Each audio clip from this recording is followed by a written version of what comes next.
ఇంకొకటి అంటే మీరు ఈ ప్రశ్న అడిగినాక నాకేంటి సంబంధం, నన్ను ఎందుకు అడుగుతున్నారు అనొచ్చు.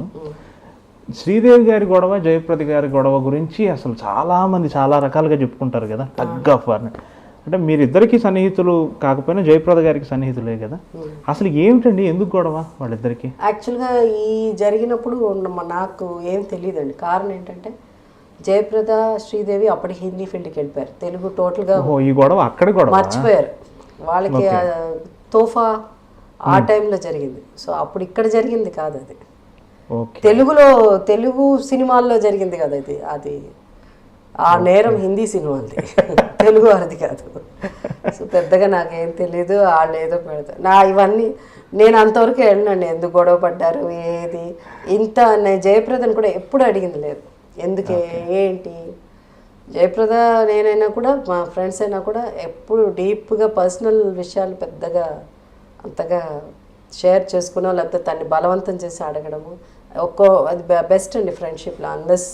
అన్లెస్ కొన్ని ఫ్రెండ్షిప్ డిఫరెంట్, అది సేమ్ థింగ్. ఇప్పుడు రాధిక నేనంటే we stay together, we travel together, that's a different. They know everything. Sripriya గారు కానీ అట్లా.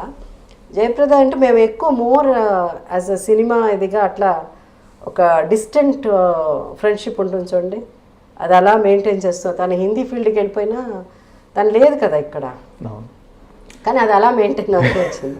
అందుకని ఎక్కువ పర్సనల్ విషయాలు, జయప్రద పర్సనల్ విషయాలు ఏమీ పెద్దగా నేను ఎప్పుడు అడగను, నాకు తెలియదు కూడా. నేను ఆవిడ ఇంటర్వ్యూ చేసినప్పుడు ఇంతమంది హీరోలతో పనిచేశారు కదా శోభన్ బాబు గారు, ఇంతమంది ఎక్కువ సాన్నిహిత్యం, ఎక్కువ ఫ్రెండ్షిప్ మీకు శోభన్ బాబు గారితో ఉందనుకుంటా కదా? శోభన్ బాబు గారు అండ్ చంద్రమోహన్ మా యాడ్లోనే మీరు ఇద్దరు కలిసి నటించారు కదా. ఎక్కువ సరదా పడేది చంద్రమోహన్ గారితో యాక్ట్ చేసేటప్పుడు, చాలా సరదాగా ఉండేది. ఎందుకంటే తను ఒక హీరోలా బిహేవ్ చేసేవాడు కదా ఆయన. సో అందుకని ఎక్కువ పిక్చర్లు కూడా నా హీరోయిన్ ఓరియంటెడ్ ఫిల్మ్స్ అంతా ఎక్కువ చంద్రమోహన్ గారితో చేశాను.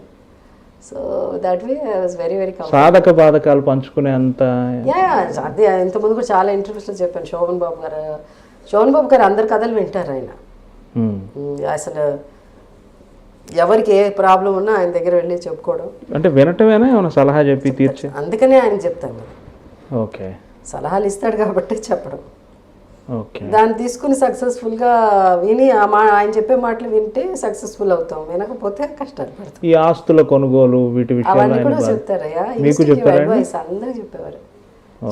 చెప్తే ఏంటి ఇట్లా చెప్తున్నారే, అక్కడెక్కడో పందులు బురదలో దొల్లి అలాంటి ప్లేస్ చెప్పేవాడు ఆయన. అక్కడ అన్నానగర్ దగ్గర దాటిన తర్వాత అక్కడ వెళ్ళారు, అక్కడ తీసుకుంటే నువ్వు చూడు, నీకు ఎప్పుడన్నా మనకేంటంటే రేపే డబ్బులు వచ్చేసారు. ఓకే, ఇప్పుడు 100 రూపాయలు పెట్టామంటే రేపే రావాలి. అలా ఉంటే మనకి ఏదన్నా ఆయన ఎప్పుడో పైగా వెళ్ళి అటు చూస్తూ ఉంటే ఈ గార్బేజ్ అంతా తీసుకొచ్చి వేసేసి డంప్ యార్డ్ లాగా, గార్బేజ్ డంప్ యార్డ్స్ అవి, దాని పందులు తర్వాత అది స్మోక్ కాల్చి ఏదో భయంకరంగా ఉండేది ఆ ఏరియా. అలాంటి ఏరియా చెప్పారు దాని పక్కన. అది అంటే ఎట్లా ఇసలేను ఈరోజు అదే ప్లేస్ ఇప్పుడు మీకు 1 ఎకరం కొనాలంటే కూడా 30 crores అది. 1 ఎకరం 30-40 crores అది. అది ఆ పందులు దొరికేది. ఆయన అలాంటి ప్లేస్ చెప్పేవారు, ఆయన ముందే తెలుసు. Use to do lot of research, homework బాగా చేసేవారు. అసలు very good business man in sense of property wise. Real estate is good at real estate అది, కానీ మనకు అర్థమయ్యేది కాదు కదా అలా. బట్ అది కలిసి రావాలండి. అది ఎందుకండి మీ జనరేషన్, మీ టైం ఉన్న హీరోయిన్లు మొత్తం అంటే అప్పుడు సంపాదించిన ఆస్తిని మొత్తం నిలుపుకోవటంలో అంత యాక్టివ్గా లేరు ఎందుకు? ఇప్పుడున్న జనరేషన్తో కంపేర్ చేస్తాను. అదే నేను ఆ ఉద్దేశం. అదే మీరు కానీ శ్రీదేవి గారు కానీ ఇప్పుడున్న జనరేషన్ మీరు సంపాదించిన సంపాదన అదే ఇప్పుడు ఉంటే ఒక 5,000 crores అయిపోయి ఉండేది అట్లా చెప్తాను. అంటే అప్పుడు ఇన్వెస్ట్ చేసి ఉంటే నా ఉద్దేశం. అప్పుడు నో డెఫినెట్లీ 5,000 కాదు కదా, నాకైతే definitely it would have crossed, it would have somewhere between 500 and 1,000 లోపల ఎక్కడన్నా ఉండేది. The kind of properties we had already ఉన్నది కూడా. మీరు ఊహించలేదా భవిష్యత్ పరిణామాలు ఇలా ఉంటాయి? ఐ మీన్ రియల్ ఎస్టేట్ ఇలా భూమి వస్తుంది, ఇలా మనం జాగ్రత్త పడి ఉండాలి. జాగ్రత్త పడి ఉండాలంటే ముందు సినిమా తీయకూడదు. ఓకే, ఆ జాగ్రత్తలు తీసుకోవాలి. ఇవన్నీ పోయింది అక్కడే కదా. మోస్ట్ ఆఫ్ ది మూవీస్ చాలండి. ఒక if you can't pay 1 crore, if you have 2 crores profit అయిపోతుంది కదా.